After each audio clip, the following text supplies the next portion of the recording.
very close to us. It's in Dover. It's an all-day seminar. It's on June 1st.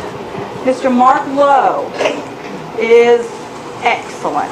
He is also a professional genealogist. He lives in Springfield, but he travels all over the country and the world teaching genealogy, and he's coming to Dover on June the 1st. I'm going to hand you one of these. I would strongly suggest that if you're going to go to this seminar that you would fill this out and get your check to them tomorrow, because it fills up really fast, and then they can only allow so many. The seminar will be at the Stewart Visitor Center. The new Stewart County Visitor Center. It's very large in there, but this will fill up real fast. If they'd like to come get a drink, I'm going to come get a drink. I'm going to go get the pizzas, and they can have their drinks ready. Is it ready?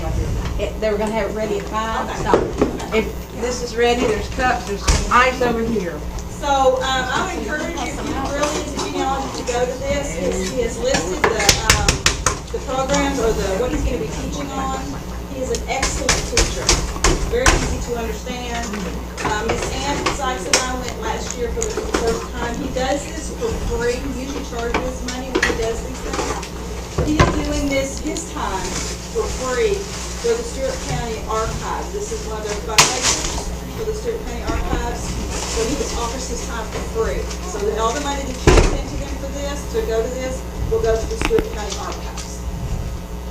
But I would encourage you to go.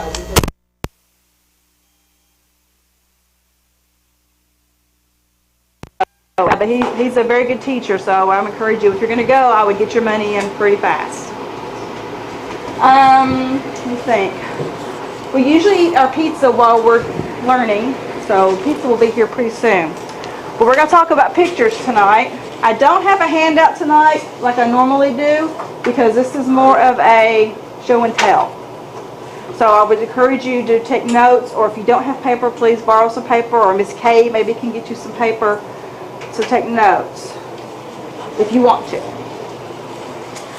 How many of us, which this is not a full box, how many of us have pictures that look like this?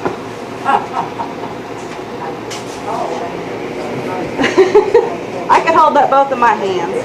Even though I do this professionally, yes, I can hold up both of my hands. Because over the last few years, both sides of my family have given me all of their pictures before they die, and hardly any of them have anything written on the back. So they sit in a box, and you know, we're all busy, we have jobs or we have things we have to do, and who has time to sit down and label pictures or put them in here? So we'll talk about maybe something that will help you with that. So this is not good. Tonight I have kind of the bad table over here, and this is the good table over here. We're going to talk about what not to do with your pictures, and then what you can do with your pictures to preserve them, to save them, so that in 100 years your family will still be able to look at them and they still will have an image on them. Okay? And in view of the recent flooding, I think that's very important. I'll also delve a little bit into digital pictures. I'm not an expert on digital pictures, but I can give you some tips on organizing and saving, and maybe even Miss Pat could help us a little bit more on that later. So if you have a box of pictures like this, we don't want this. We don't want it to look like this. Now if you have boxes and boxes and boxes of pictures, I feel sorry for you. No, it's fixable. Let me just tell you this. I did this a couple of years ago. I don't live, well, my parents live in Dixon, but the rest of my family have either died or they don't live near me. And there's not a lot of them left to help me with pictures, older. A couple of years ago, I don't normally do New Year's resolutions. I just don't do them. Well, this year I decided to do one. And what I decided to do, because I had email addresses for a lot of my family members, I would take one picture a day, I would scan it, put it into my computer, and email it to all the family members that I had email addresses to. And I said, who is it? Where are they? What is this about? And I did one picture a day for 365 days for the entire year. I had a ball doing that. because they would email me back and give me information. I only did it for the 1 year. I should have kept doing it, but my grandmother passed away and I had an aunt that passed away tragically, so I kind of didn't do it. I need to pick it back up. There's not as many people. Those two people really knew the answers. That's one way you can get your pictures identified. Another way is that if you have older family members still living, please get them to look at your pictures. And please get them to try to tell you who they are. Because when they're gone, the information's gone. I wish I had talked to my grandmother before she died. But I was a teenager, and I wasn't into genealogy, and I was into getting married and all this other stuff. Well, she died the year I got married, so I never got to ask her about family. So I tell everyone, ask your family members about your pictures, about information. Just sit down and start talking to them. I mean, they may tell you, "Oh, I don't know anything." If you just sit down and just start talking to them, you will be surprised what will start come rolling out. I mean, it may, go here and over there, but you'll get information. Get you a little tape recorder, one of those little ones, if they don't mind, and tape record what they say, because they may say information that you don't catch with your ear, but you can record it and you can go back and listen to it later. So we don't want pictures in a box. So what I suggest to people is if you're overwhelmed with your pictures, don't look at the boxes and boxes of pictures. Take your pictures and divide them into a box about this size, or go into one of your boxes and get enough pictures for a box this size. Put all the other ones away. Don't even look at them. Take this small box, and if you have an office or a living room or your kitchen table or wherever it is you might do some work, and first of all go through and see if there's any that have anything written on them, and you can take those out. The next thing you need to do is, if you can identify any of them, identify them. And I'll tell you how to do that and what special tools you'll need to use. And once you can identify, put aside. And if you have family reunions or you get-togethers with your family, take those small. Don't take a huge box, because that's overwhelming to them. Get you a little envelope, put you 10 or 20 pictures in there, and then go. That's easier for them to comprehend instead of a big old box of pictures. And then show them the pictures, see if they can identify them. But work on a small amount at a time. Don't look at your big piles of pictures and think, I've got to get all this done. Start small, because I think you'll stick with it better that way. And you'll want to do more. You won't get overwhelmed. So that's just the beginning of trying to do this. I'm going to take a break. We usually let everyone get their pizza and drinks and eat while I talk. So everyone can get you a drink and some pizza. And it was provided by the Friends of the Library. So if you know anybody in the Friends of the Library, thank them. They supply us dinner every month. So please don't anybody be shy. Come on and get your pizza, because we're going to get back talking when you sit down. Telling everyone when the next meeting is, which we're only going to have one before the summer break. And I also will send out emails when I have a, like Ancestry.com or a genealogy site is offering a free whatever, like a free month of this particular database or free whatever, so that you can go and check that out. So if you want me to be on my mailing list, make sure your email is beside your name on the sign-in sheet. Okay, back to pictures. Now, I told you over here we have the don't do table, sort of, and over here we have the what you want to do table. So we're going to start with what you don't want to do. How many of you have these types of albums? How many of you have these wonderful types of albums? Yes. We don't want our pictures to be in these albums. I know that they look old, and I know that they look neat because they look old, but this paper is full of acid. And right now, these pictures are probably about 100 years old that are in here or more. And they look fine, don't they? But they just are not good. It's not good for them. And then people will tell me, well, how can I get them out? You need to check first to see how adhered they are to the pages. If a lot of times over time the glue has kind of come away from the pages of the picture, and some of them are easy to kind of pull off. You might have a little bit of the black on the back of your picture. I had one of these that I took apart, and I had some black still, but the pictures came out okay. Now, another thing that you can do, and you'll have to do this extremely carefully, take dental floss and run your dental floss behind the picture slowly, very slowly. And then when you get to the end of the picture, your picture should come off. Now, if your picture is extremely adhered to the page, I suggest you do not try to take it off. If you want to take it out of the album, I suggest you cut. Unless you have a picture on the other side of the page, you may cut the picture out, but make sure you don't have a picture on the other side of the page. Dental floss is your friend. Not only in this album, but I will tell you another way to use it too. But you do it very slowly. Don't rip it through there. Do it very slowly, and your picture should come out. It should release the glue. What happens is actually dental floss cuts through the glue, and your picture should come off. What about tape? You first rule in archive work and in pictures, don't do anything to your pictures that you cannot undo. That includes anything tape. Has anyone ever seen something that had tape on it from 50 or 100 years ago? Yeah. Is that on there? Yeah.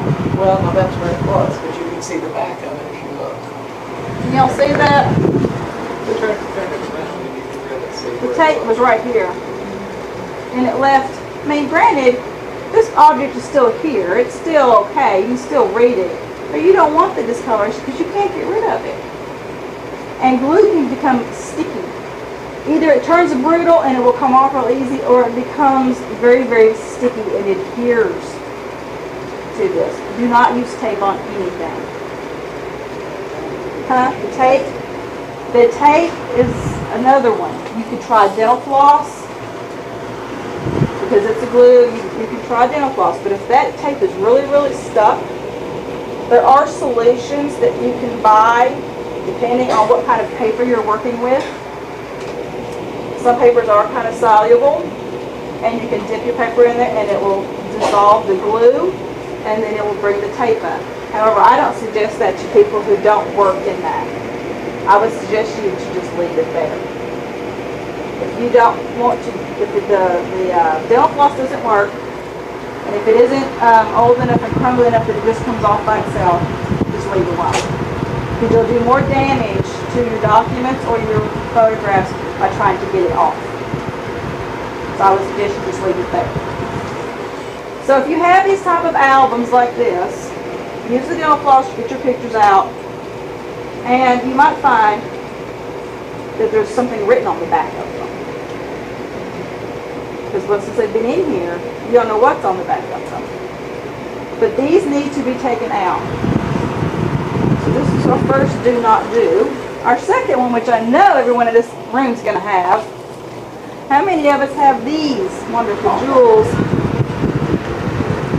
I have a whole shelf full of them at home.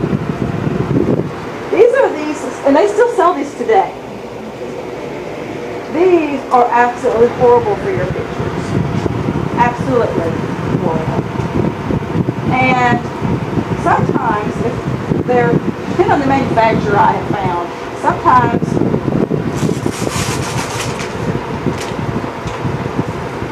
they'll come out. But this one is only 25 years old. But sometimes they stick very well. So we want to use dental floss again. Dental floss behind these, on these books, works really well. These books here, sometimes they're difficult. But these dental floss works very well on these. And you just run your dental floss behind the picture very slowly, and it will release the picture from the sticky. And then you throw these away. Don't use them. Now if you're like me and you've got about 30 of them, they're still on my shelf that I haven't gotten to. But they do. They need to. And then like this one, has writing. If there's nothing on the picture, or you transfer that writing to the back of the picture. And I'll show you a little bit later what you would use to do that. But make sure you transfer all the information, because that's important, because I'm sure there's nothing on the back of these pictures. So transfer your information. This little jewel, Miss Ann brought this to me today to show it to me. She bought it from eBay. Oh, an antique shop in Clarksville. Okay. I don't know if you can tell from there, but this is some sort of picture. We've had discussion on what it could be. And it's attached to the glass. Some of you who take your family pictures and put them in frames with glass and hang them on the wall, or they've been hanging on your grandmother's wall for 85 years, and they have not used archival methods to frame them, your pictures can stick to the glass over time. And you probably can get them off of the glass, but they won't be in one piece. So our suggestion is to not try to remove these pictures from glass. If you have a picture that's stuck on glass like this, do not try to remove it. What I would suggest that you do is just leave it like it is. If you want to reframe it, Hobby Lobby is not the only place, but they do framing. But you make sure and you ask for acid-free matting. And if you're going to use glass again, use a low glare glass so that the sun doesn't get to it. And we'll talk more about sun in a minute. And the matting will hold the glass up off the photo, which in this case we already have glass. But if you're going to do a photo framing, make sure that you mat your photos. Because you need something between the glass and your photo so it doesn't stick. And so that is very important. Another thing that I suggest when it comes to putting your pictures on the walls, do not put the original ones on the walls. Take it somewhere like Kinko's or another copying place that does excellent copying, or they have copiers now that you can buy it for home that do it, and make a very, very high resolution copy of your photograph and frame that and put your original away. Yes. It's a professional photo. Yes, but I can tell you what you can do. I've run into that too. You can scan your photo into your computer, put it on a jump drive, and then go to one of, like Flagrance has one of those things where you print photographs out, and print it yourself. That's how you get around that. It's a picture of my, I'm 72 years old, my great-grandparents. A lot of And they times, would not give me a copy of it. a lot of times, if they see pictures like this that has a photographer's studio's name, address, all this, they won't, because they'll feel like it's under copyright. Pardon me? But they don't know that. This place could still be in business unless it's been renewed, unless the copyright's been renewed. So that is how I get around it. I scan it, high resolution, very good quality, onto a jump drive, and I go to one of these places and I do it myself. Flagrance has one that you do yourself. Really? They have really wonderful scanners that you can buy. They Yeah. have at home. I have two. You can print your own. I print my own pictures. I don't. Yeah, you can do And that. nobody asks me. I don't ask myself for a copyright or whatever. I just But the main thing is that Flatbed scanners. I couldn't believe it. My great-grandparents. But the main thing is that you really don't want to put your original pictures on the walls. And the reason is this. We all have windows in our houses. Over time, your photographs are exposed to sunlight, and this is what will happen. They will fade. Now, you may not notice it on a day-to-day basis, but over time, they will fade. That's what happened. I believe what's happened to this. Either these are really horrible photograph processing, or they've been faded. Actually, the ones that age hold up better than the ones in the 70s. Yes, yes. Oh, there's something that said 70s. Reminded me of something I didn't bring. The ones at the high school with all the classes.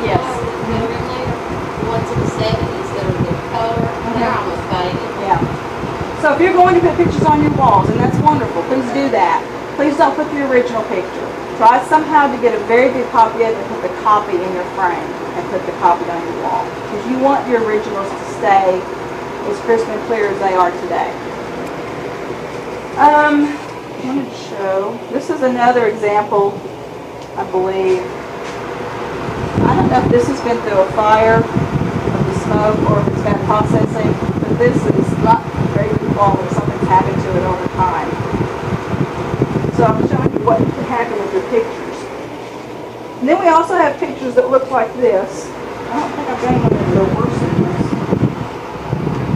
What do you do? Oh, I do. This one's pretty bad.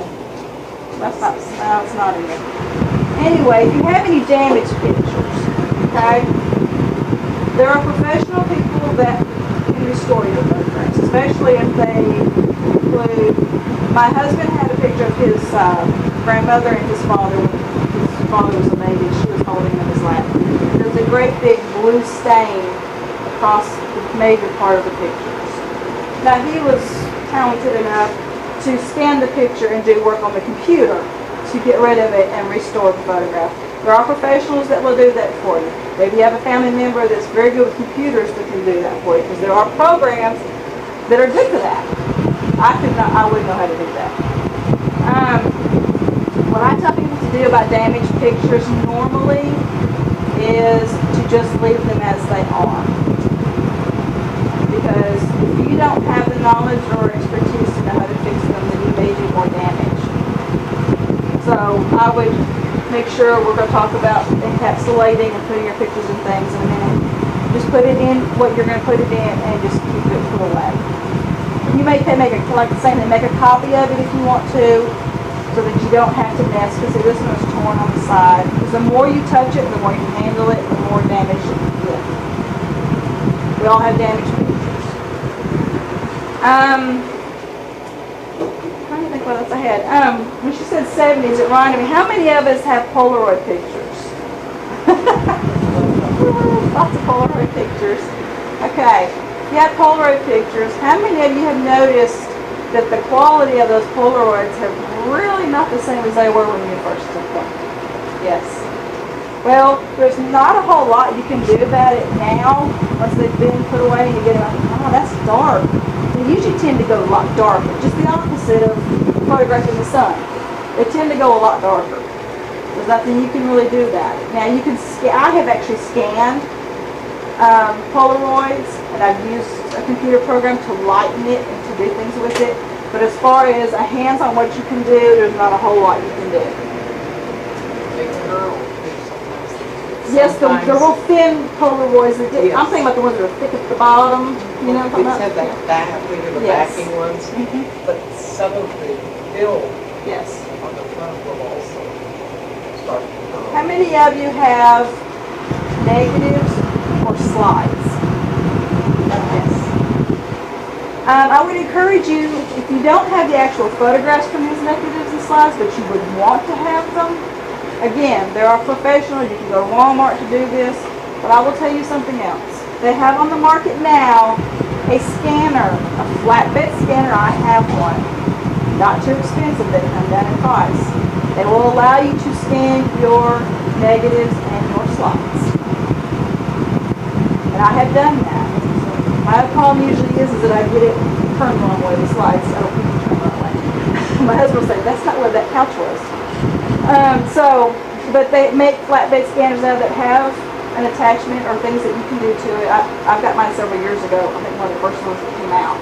So they may have even better ones now. But you can scan your negatives in the little strips that you get the negatives. You can scan it, put it in there, it'll scan them, and your slides. So you can make pictures of them if you want to.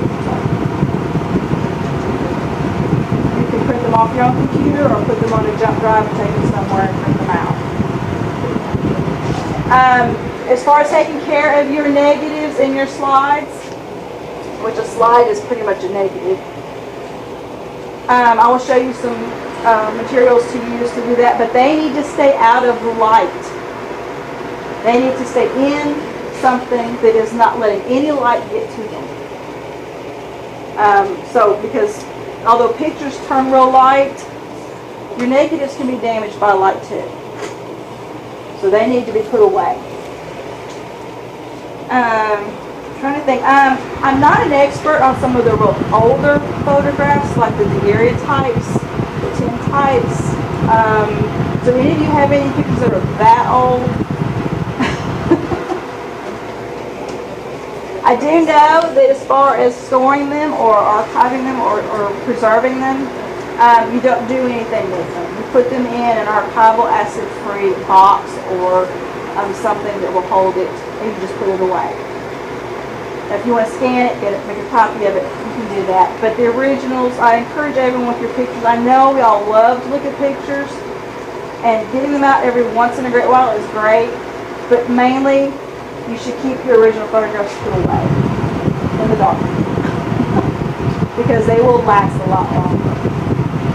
And keep them where there's not moisture or humidity.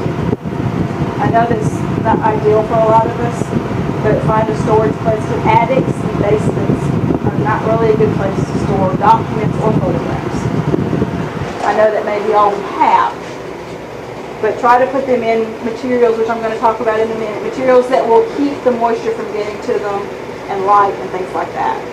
I know it sounds like a lot to go through just for pictures, but if you want your pictures to last for another 100 years, you might consider doing some of these things.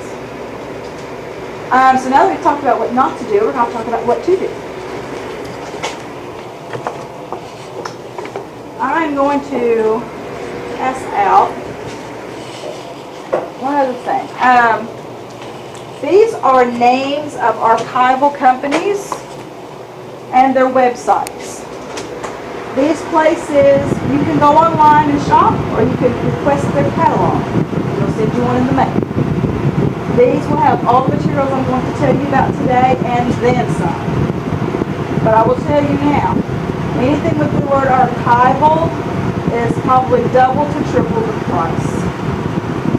Okay? So please, please, please don't think, well, that's too expensive. I saw this thing at Walmart that said acid-free or archival.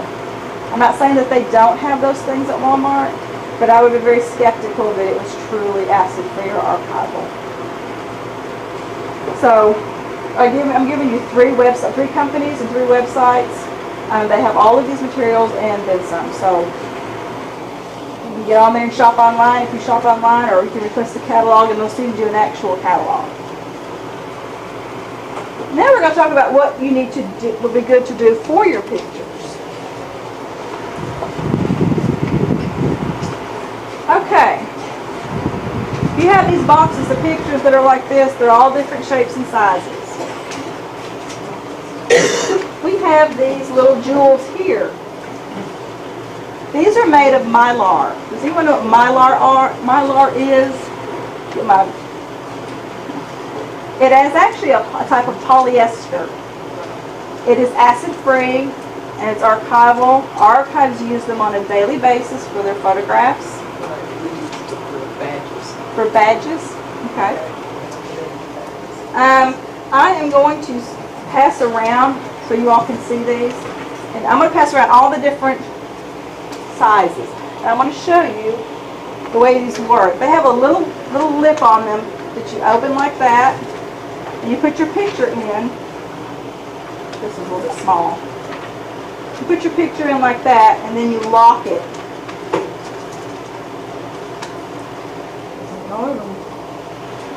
Like that.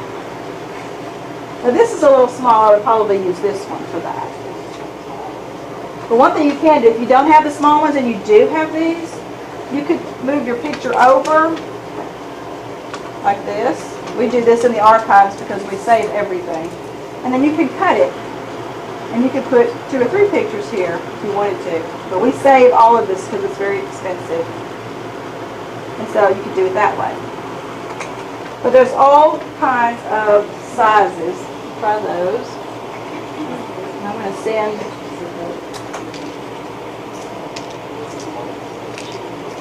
up to, they have a 5x7. Reach that. They have a 5x7. which is really nice. We like the 5x7s. And then they have down to the small ones, which are coming around, which I call like school picture size. And then, if you have an 8x10, these, I'm sure all of you have seen sheet protectors for documents that look like this. Now, this can get a little bit confusing. A lot of companies are selling their sheet protectors that say acid-free, and they're not really acid-free. You say, well, how can you tell if it's acid-free? If it says on here, that's a fun one. This says acid-free archival quality. I bought these from one of the companies that I gave you for the archives. When you look at the catalogs, it will say, and I cannot remember the exact wording, but it will say something about approved, something approved, which means it has been tested by the archival community to be archival and acid-free. So look for that, and I can't remember the word that's in front of it, something approved, which I have brought my catalog. And so these are those. These are what we use for the large 8x10s, or even something that's bigger than a 5x7. And it looks just like a sheet protector, like we all use. You can use these for documents too. And so then you can put them in a notebook. So these are really great. I'm not going to pass this around because you all know what a sheet protector looks like. But just make sure that you buy it from a place that you can truly know that it's archival and acid-free. So, because you're going to pay a little more money, but it's worth it. Now, when you have all of your pictures in your little things like this, or in like this, then what do you do with them? Okay. This is one option. This is very heavy. This came from Gaylord, one of the companies I gave you. And this comes with the acid-free. This is the whole thing. It comes like this. This comes with these, and it comes with these acid-free pages that you can put in here and use it like a scrapbook, actually. If you don't want to do pictures, you could do newspaper articles or whatever, but I'll talk about newspaper articles in a minute. These go inside here, and you can use them as a backing to put your pictures on. In the catalogs, you can even buy the little corners for your pictures if you want to, because we don't want to tape or we don't want to glue. Yes. A lot of the scrapbook and stuff, they have those little dots that you can, on both sides is sticky. Yes. So that's not even good. No. No. You don't want glue of any kind near your pictures. So there is no such thing as acid-free glue. Sorry. It says so on it. I'm sorry. There's no such thing as acid-free glue. That's not. Glue is glue. If it's glue, if it's gonna stick, you risk tearing your photographs if you ever want to take them out. You risk the glue leaching through your photographs and distorting your image at some point. No, it may not happen in the first 20 years, the first 40 years, but you're thinking long term. So we don't want any glue on our pictures, no tape. You have to attach them. I would buy the little corners. You can buy them. They're acid-free, archival in the catalogs from the businesses I gave you. It is old school, Miss Barbara, but it works. Yeah. And it attaches, keeps your photographs in place, and you're not damaging. So this is one option. You can buy this whole thing like this. It's in one of those catalogs. Another option, if you don't want to do this option, putting your pictures in here, I found this at Sam's. Now this says that it is archival and acid-free, and I bought a bunch of them because they were on sale. But they are photo albums. Like that. Now I'm putting my pictures in these, and these are acid-free and archival. I checked them out. I do not know if Sam still has them. That I don't know. But over near, I guess where the cameras are, I think they have photo albums and Sam's there. I don't think Walmart has them. I looked at Walmart for them. They don't have them. But this is actually my family album. and then you can write here if you want to. Now they only hold certain size pictures, but this is an option if you don't want to go with the single photograph putting in plastic. So we could do that. So try Sam's. If you go to Sam's, maybe Sam's online, you can buy it online and look for them. So if you have your photographs that are in these, there's a couple of options that you can store them. At the archives, we use these boxes. These are acid-free archival boxes, just like this. And we take our photographs and we put them in like this. And then we make dividers because we have different subjects. You could do that. You could do it by surname and put them in here. Or you could just put them in here like this. Because you have them encapsulated. That's a word that you need to know, encapsulated. When you're talking about it, preserving your photographs, you encapsulate them. And so you can take all your pictures that are in these little things here and put them in the box. These are also in those catalogs. This one is also the same thing, a little different. It comes with, this is how it comes, like this. These little boxes come out, there's 2 of them. They come with divider cards. These are actually envelopes you can put, they're archival envelopes, you can put pictures in these. And then you can write on them. And then they go like this. And the whole box like that. Also that came in this whole, because it comes just like this. The other thing that was in there, these are labels, file 18, box numbers, so you can do that. Is these little jewels. We talked about your negatives. Get one out.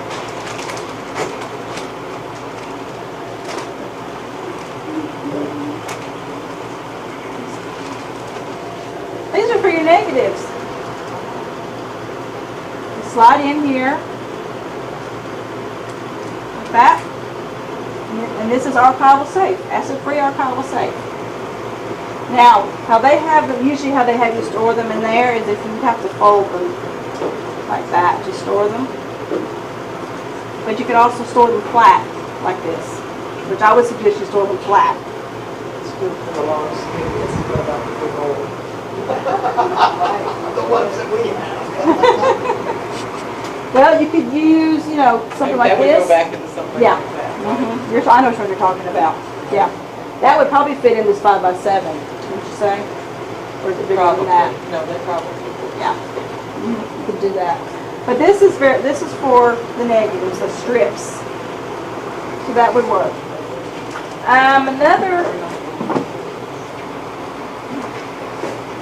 What of you have any photographs that are this big? We do for my daughter because my mother every year took my daughter to have her picture taken at like Walmart or Sears or something like that. And in the package, I always got that great big huge photograph of her. They give you the wallet size, they give you the 5x7s, they give you 8x10s, and then they give you a gargantuan one.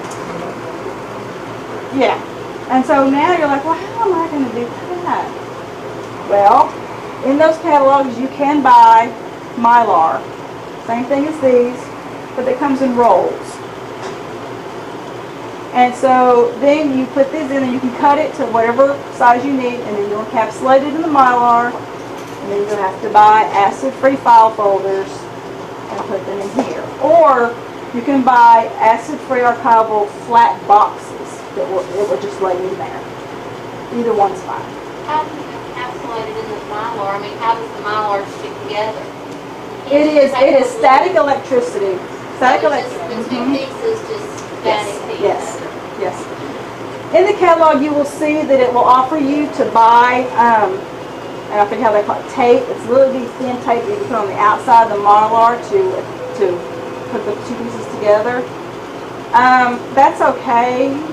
I just don't like any tape or anything near my photographs. You can do that because it does say it's archival. But what I would suggest you do is the Mylar, it doesn't bend that well really, but I would try to bend it. and try to make it bend. Because I would not want to put any tape or anything that would hurt my photographs. And then once you've got it like this, I know that this is probably seemingly buying a lot of stuff. Then you have your archival box. You can put, because this does letter size or legal size. Like that. Now when you have it in the model art, it'll be stiff, and so it won't bend. Yes, it is. So you have to store it probably without a lid. I would probably put something just over it to keep it from dust and stuff to be in there. But you've already got it encapsulated, so it should be just fine. For writing on your pictures, I'm going to pass this around. These are also in the catalogs. This is called an IdentiPen. It's permanent ink. It is, it says on here, it doesn't say it on here. This is what the archivists across the country suggest that you use for writing on your pictures. Now, where do you write on your pictures? If you have room on your pictures, where would you write on your picture? Where do you think? The back or the front? You would write on the front. You want to know why? Because when you're writing on there, the pen, if you're writing on here on this table and this pen, you are going to damage the front of your photograph. The pressure. So you will, if you have the room, if you have an edge, you will write on the front of your picture. You think, oh no, I would never write on my picture. Yes, you don't want to write on the back. Because the back, even though this is okay, it's archival, it will not bleed through, it will not damage your picture. The act of you pressing and writing, it will come through on the front. And so you can use this, or they also suggest that you can use a soft number 2 pencil. Now pencil will fade. So these, I'm going to pass these around so you can see them. Let's see. Ms. Walker, what are Yes. these called? They're called IdentiPens. We use them in the archives work. They're in the catalogs that I gave you the websites to. If you get a catalog, you'll be able to see.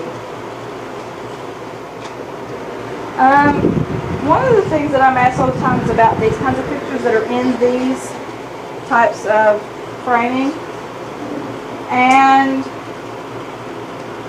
if it does not have anything on it like a photographer's studio or anything, I always suggest you take them out because these are not archival. You may think that it protects it because like that, but this is not archival quality. If you do have one that has a photographer's studio or anything on it, then leave it in it because that helps to identify. If this is not identified on the back or anywhere, you could do research on the photography studio, find out where it's at. If it's in your family photographs, just knowing the location might help you know which family it goes to. So that is a good tool. I would leave it in this because there is the, or if you want to take it out, you can always write on the photograph the name of the studio. If you want to do it. leave it in, how do you isolate it? Huh? Okay. Leave it in. Very good question. You take this. I would use this. So it's okay to shut the front of it up? Yes. I would do that. That's how I would encapsulate it. If I'm going to keep it this way.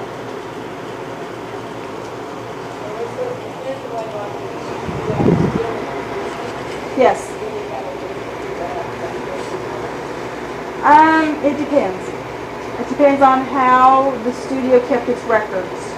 I do know of some studios across the country that have kept extremely good records. Most have not, and most are still not in business once you get back this far. Like this one is New York. H. Mallison is the photography studio in New York. Possibly, maybe they're still there. Maybe they were bought out by somebody. A lot of these studios, believe it or not, have held on to their negatives. They may have donated their negatives to the local archives or university. It doesn't hurt to do the research on the photography studio. You might gain some information that will help you, especially in genealogy or finding out about the picture if you don't know who it is. Does anyone have any questions about this type of photography? We're going to talk about digital for just a minute after this. You may not have any questions or problems with what? But where does a person send off to get information as to whether the archival products that you want are genuine? Where do you send it off? Well, if you'll go on the websites that I gave you, and I believe the terminology, and it's an acronym, PSST, P.S.S.T. I believe is what's approved. And it means that it was approved by the archival community to be what it says it is, because they've tested. Okay, I got another question. In the 70s, I had some pictures of my grandparents, some of my relatives made by the best available photographers in Germany. But I lost the originals, and I hear now that you can kind of touch these things up through the computer and make them much better. Yes. Could I take these pictures that were reproduced in Germany from the originals, because I don't have the originals anymore, and could they be touched up with them? Mm-hmm. They do wonders with photographs on computers now. But you need to do those. Find someone who can do that for you. Where do you suggest? Locally, the only person I know that does it, do you know Pat? The only person I know that does it is always Tammy Dowdy. But I don't know, I've never seen her.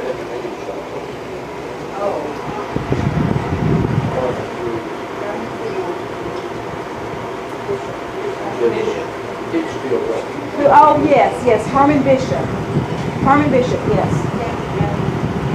Yes.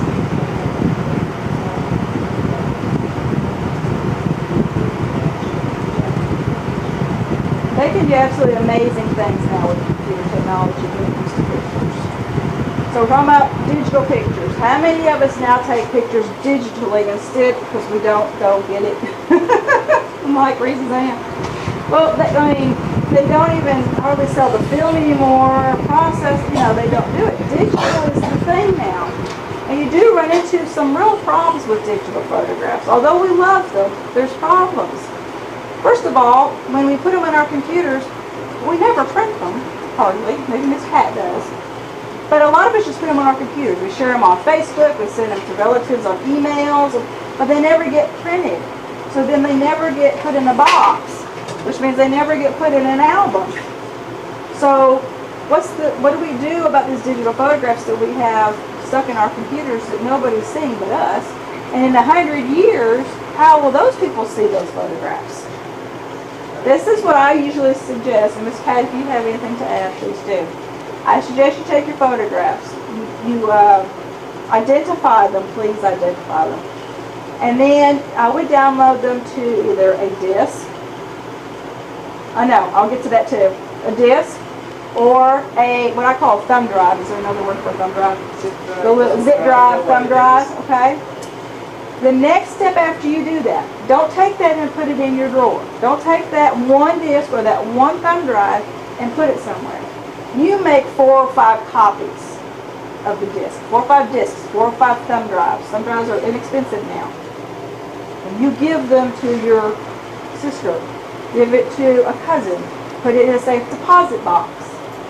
Put it in a lockbox. Put it in a safe in your house. Put it in 3 different places in your house. But make sure you have one that is out of your house. Someplace out of your house.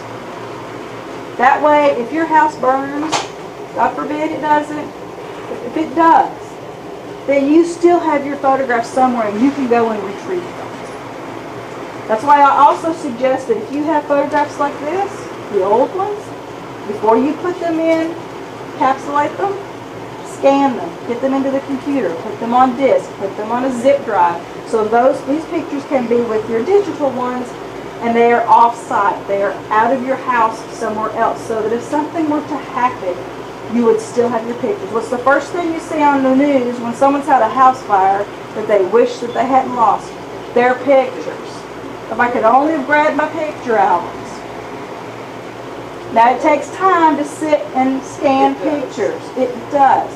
Do a couple a day. Do 5 a day. Do 10 on the weekend. But please scan your pictures. Put them on a disk or a zip drive. How else would we do In it? the cloud, but what I was going to say was, and that all of this that she's talking about is fine for right now. The technology is changing. Since I've been involved, we have gone from big floppy disks, the 3.5-inch floppy disk, went from the 5.5 to the 3.5, to the CD, to the DVD, and now to the phone call. Mike, in the cloud? I mean, that would be another place There that I are would. several digital files. Also, it's one I mentioned because I use it every day. Mike, can you explain what a cloud is to some of us who have no idea what a cloud is? It's just a server that's set up. Your hard tank gets out limbo here. It's a server set up by, it may be a mainframe server. The mainframe just means it's a great big storage facility. Now, I don't know what that is. And the advantage of doing that is that you won't have to worry about it the technology change because it will still be there. We started it in 1994 digitally, and I had some web pages back then that are still available because the program got way back when. And all the ones that I've done, that I put up on the concept, obviously, but everyone that I've run up there, it's still there. And no matter what technology changes, so you can put there and put your thing on. And you can find it. The other thing you need to watch for from the beginning that I'll tell you about is ink. Ink has a certain archival length. It is prepared over the years, and they've got it there that works. Like 100 years. DVDs that you mentioned, they're good for 100 years. Don't you remember when they came out? If the technology lasts Right. that long. That's the thing about it. If the technology goes that long, we've already done for Blu-ray. We've done that. And many of the computers that you're buying today, the ones that I was looking at to put into the schools during this next year, a good majority of them don't have the DVD drives, just like the floppy drives that went away. DVD drives are going away. And just if you have stuff on CD or DVD, they will deteriorate. We were told when these first came out on the market that they are going to last forever. They will deteriorate. From 50 to 100 years is their lifetime. But pictures are hopefully forever to be saved. No, they're So, not either. well, I mean, no, I'm talking about on. We hope that they would stay forever on our DVD, CD. So when you're doing all of the archival that you're talking about, I would also do it. Yes. Yeah, you might have a picture there that you might not want. I'm not saying you want everything, but you might want to show your family, show the future generations and everything. And you can actually purchase stories on the concept that you'll never, none of you will, because I think you can have, I have purchased the picture. So you'll never do it. But the family members, it's not bad, you know. And they have to free to see things like that. And they don't maintain it for the public, as long as it's possible. The best preservation that you can do, in my mind, for your pictures, regardless if they're this way or if they're digital, is to get them in the cloud or get them on something and get them out of your house. I know that sounds strange, but things will happen in your house to your pictures, and if you have them already on something somewhere else, you can go and say, look, I've lost my pictures. I remember that zip drive I get? Yes. Can I please have it back? And you have all your pictures right there. One thing I like to say about that, you're right, because I was at a fire, the fire department was there, the lady that just had a baby for one of the children, and she had all the photos, and the thing that sticks in my mind most was no shade in the garage that was attached on the picture. Helen, just 1 second. Okay. Remember me telling you to take big copies of your photographs, put your originals away, and hang your copies on the wall? A fire. Your originals are hanging on the wall. They're gone. You don't have time to go through and take your pictures off the wall. So if they're copies, and you've got your originals on a zip drive somewhere, or you have your originals somewhere else, if you do that, you'll have them. You had a question?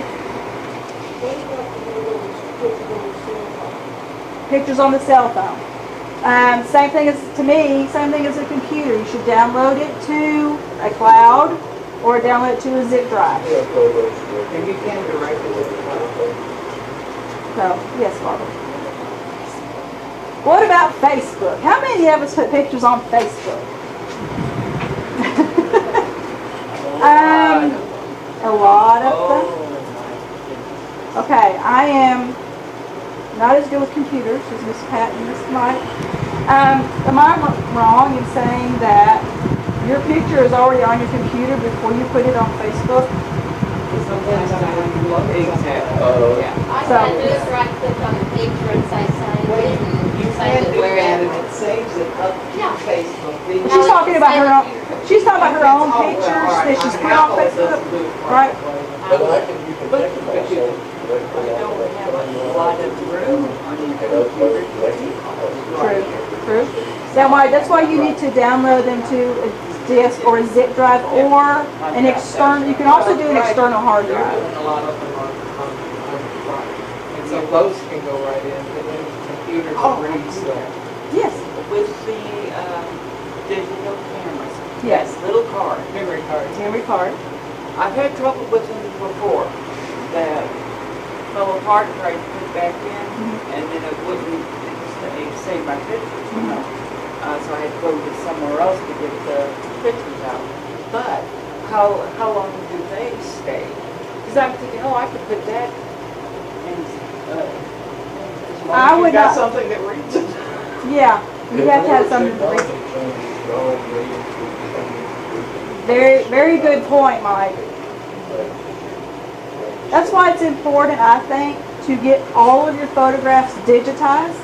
That way, when the new technology comes out, it's very simple for you to transfer from here to here, all in one bunch from here to here. I want to go back to the house fire, or in the case of this last weekend, we had flooding. What happens when you get your pictures wet? What do you do with them? They're going to stick. They're not ruined. Maybe not ruined. If they're keep them from sticking. If you get there in time, take your photographs and put them in the freezer. Put them in the freezer. It will freeze the water instantly, hopefully, and you'll be able to take your pictures apart.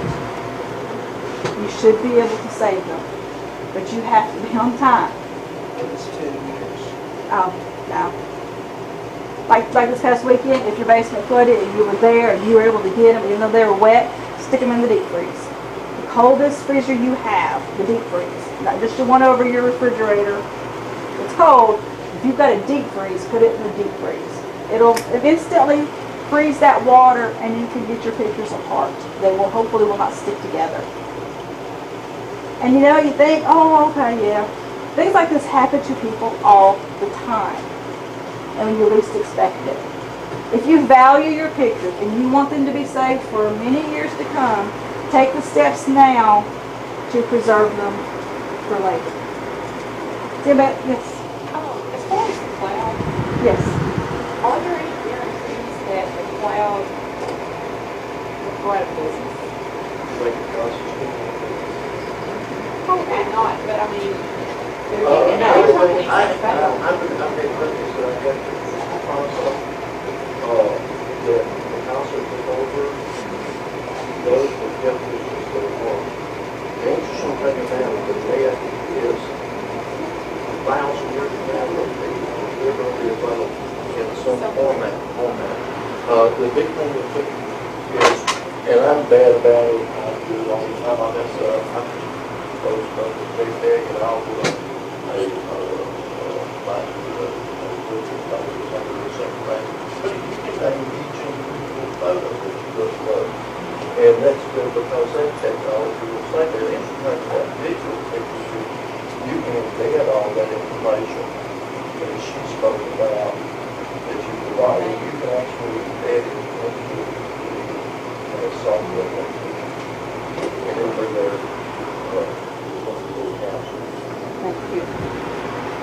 things too about, we're talking about identifying pictures. I want to kind of go back to that just a little bit. When you're identifying your pictures, don't just put the name of the person. And that's great. If that's all you know, that's great. But if you can, put on the back where the picture was taken. What was the occasion? And any information you know, write it down.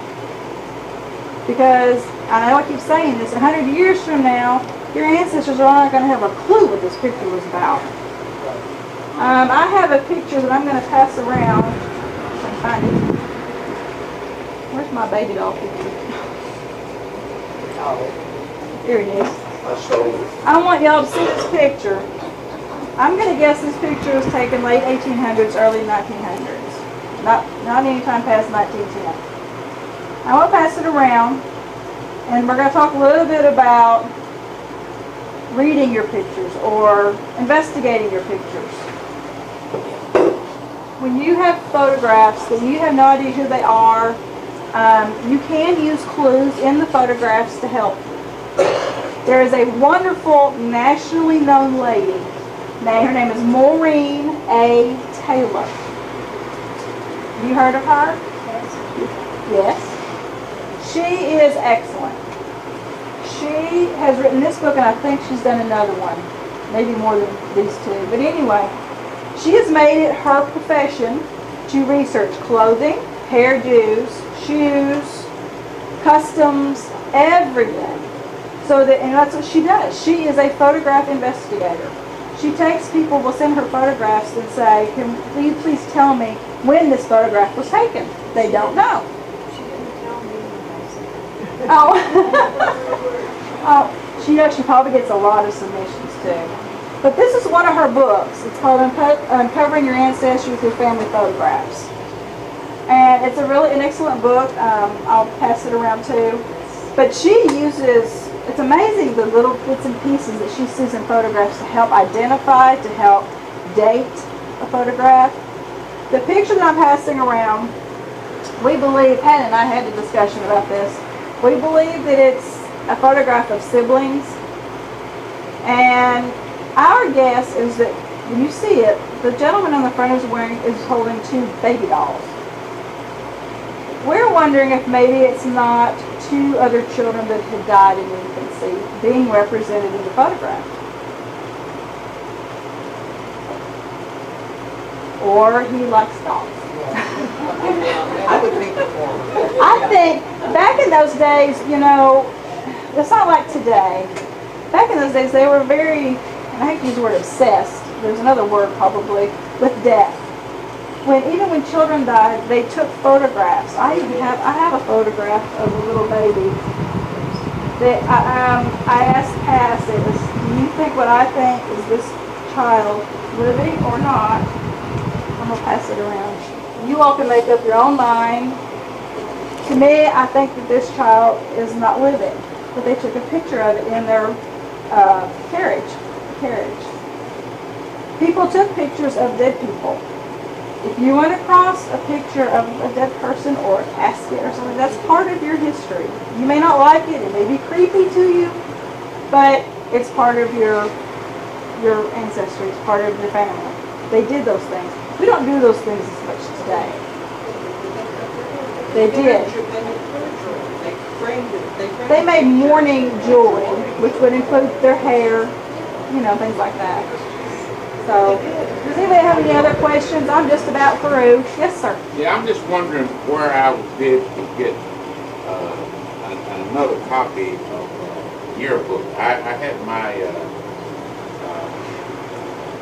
daddy's yearbook when he graduated from Lincoln Institute, which is now Lincoln University in St. Louis, Jefferson, Missouri.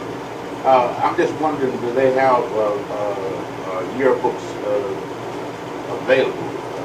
You need to contact, probably not the high school he went to. No, it's a college. Okay, a college.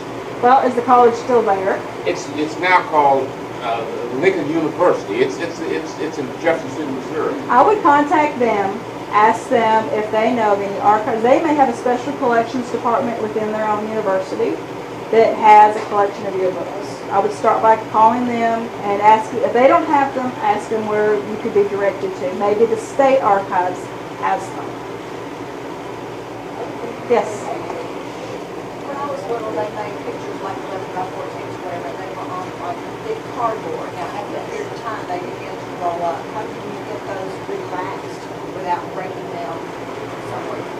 I would suggest, this is how I would do it. I would suggest that you take the photograph and I would put something archival, tissue paper or something on top of it so that whatever you're fixing to do won't touch the photograph. This is going to take a little time. And I would take heavy books or something heavy, but I would not put heavy all at one time. I would start small. I'd put a couple of books, give it a few weeks, do a couple more books, give it a few weeks, then a brick or two. It would take many days, many weeks. But that would help it to go flat without breaking it, because that cardboard would snap. If you did it slowly with the weight, you should be okay. Anything special you need to do for the ones that have hanging on? Oh, you mean the photographs that have been hand painted? Yes. No, you would do just the same. There's nothing special you need to do. No. Maybe you have photographs that have been, once they take the photograph and they've processed it, they've actually hand painted like makeup or something.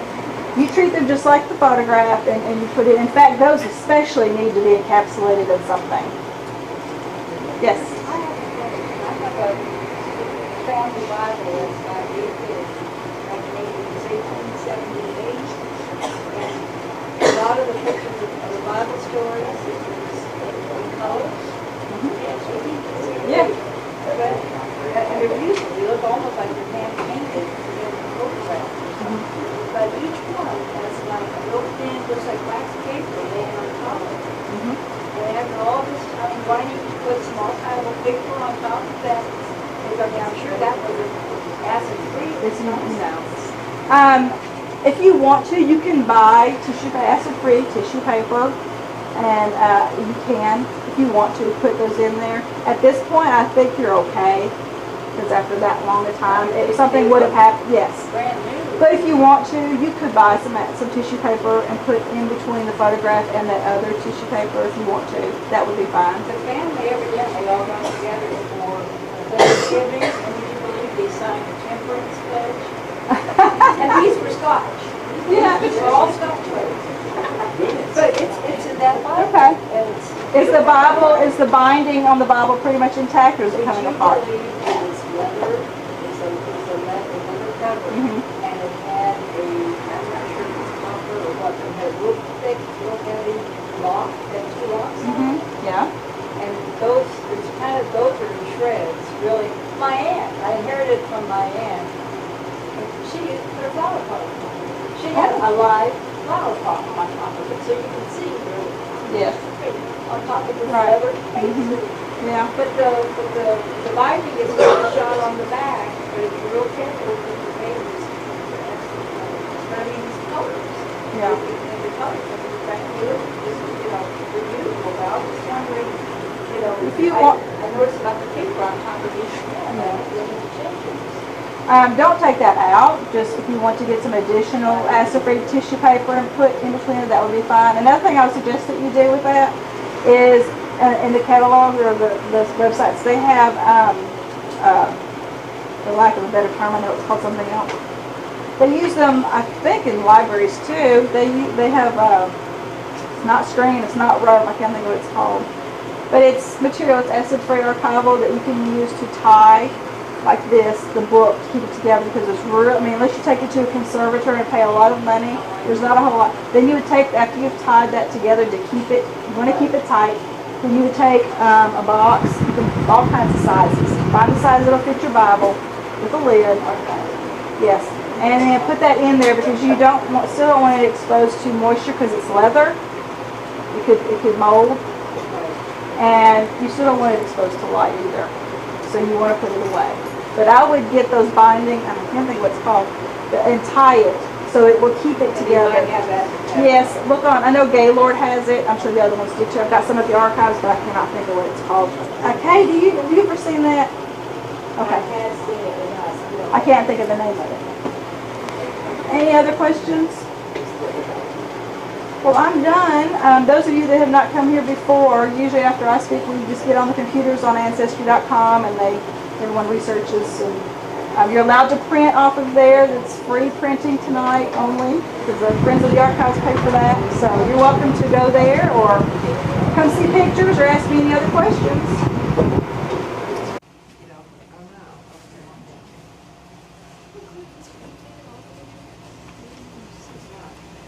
It's got the schools, it has the cemeteries, it has the churches, the old names. I think the gristmill is. Ace Hardware, they can be reached at 721-2500. They're located at Gray's Crossing there in Tennessee Ridge. That's on Highway 49. That's Ace Hardware. You can reach them at 721-2500. Ace Hardware, your friendly hardware place.